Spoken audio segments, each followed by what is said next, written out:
गहलोत की क्या थी वो बात कि रातों रात हाई कमान के बन गए थे खास। गहलोत ने कैसे जमाई थी धाक। अशोक गहलोत को राजस्थान की राजनीति का चाणक्य कहा जाता है। जाहिर है ऐसा कहे जाने के पीछे कारण भी खासी होंगे। यहाँ की राजनीतिक तपिश में अपने बाल पका चुके अशोक गहलोत कांग्रेस का वो चेहरा है जिनकी दिल्ली दरबार में भी हमेशा से पूछ रही है। कहा जाता है कि हाईकमान की ओर से राजस्थान के संबंध में लिए जाने वाले बड़े फैसलों में गहलोत की राय जरूर शामिल होती है। वो और बात है कि वे इन दिनों कुछ अलग कारणों से चर्चाओं में छाए हुए हैं और उनके और सचिन पायलट खेमे में मनमुटाव की खबरें सुर्खियां बन रही हैं। और तो और गहलोत से पार्टी आला कमान भी नाराज बताए जा रहे हैं। लेकिन आप खुद ही गहलोत के कद का अंदाजा लगा सकते हैं कि राजस्थान में इतना सब कुछ हो जाने के बावजूद उन पर पार्टी कार्रवाई की हिम्मत नहीं जुटा सकी। लेकिन इन सब के अलावा अशोक गहलोत राजस्थान की दहकती राजनीतिक गर्मी में तपे हुए वो नेता हैं जो यहाँ पर अपनी जबरदस्त पकड़ रखते हैं। इसी वजह से वे दशकों से पार्टी सुप्रीमो के खासम खास बने हुए हैं। वैसे दिल्ली दरबार तक उनकी पहुंच और उन्हें आला कमान की नजरों में एक चहीते नेता का दर्जा हासिल होने के पीछे भी एक बड़ी दिलचस्प कहानी है। दरअसल ये बात उस दौर की है जब अशोक गहलोत नौजवान हुआ करते थे और कांग्रेस में उन्हें शामिल हुए बहुत कम समय हुआ था। 70 के दशक में जम्मू कश्मीर में विधानसभा के चुनाव थे। हालात वहां ऐसे थे कि पार्टी का कोई नेता वहां जिम्मेदारी नहीं संभालना चाहता था। जो तैयार हुए भी वो डरे सहमे थे।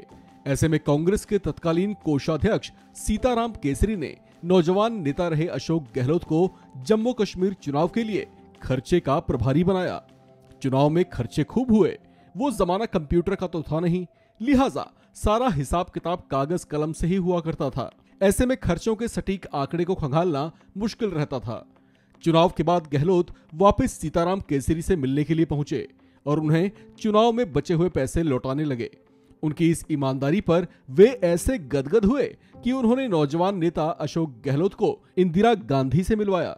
इसके बाद तो वे सीताराम केसरी के फेवरेट बन गए।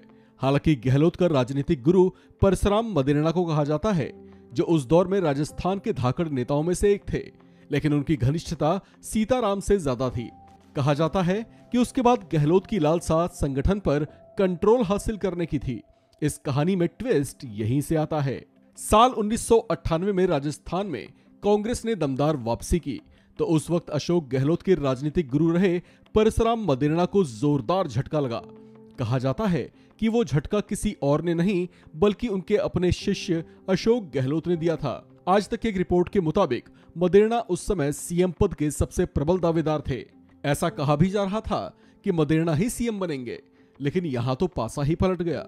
दिल्ली से माधवराव सिंधिया और गुलाम नबी को पर्यवेक्षक बनाकर जयपुर भेजा गया और घोषित कर दिया गया कि अशोक गहलोत मुख्यमंत्री होंगे। यहाँ सबसे दिलचस्प बात तो ये रही कि अशोक गहलोत उस समय विधायक भी नहीं थे। उन्हें सीधे सीएम पद सौंप दिया गया था।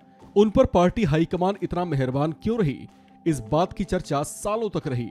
लेकिन गहलोत भी आगे पार्टी आला कमान के लिए हमेशा वफादार बने रहे। इस खबर में फिलहाल इतना ही। बाकी अपडेट्स के लिए बने रहिए वन इंडिया हिंदी के साथ।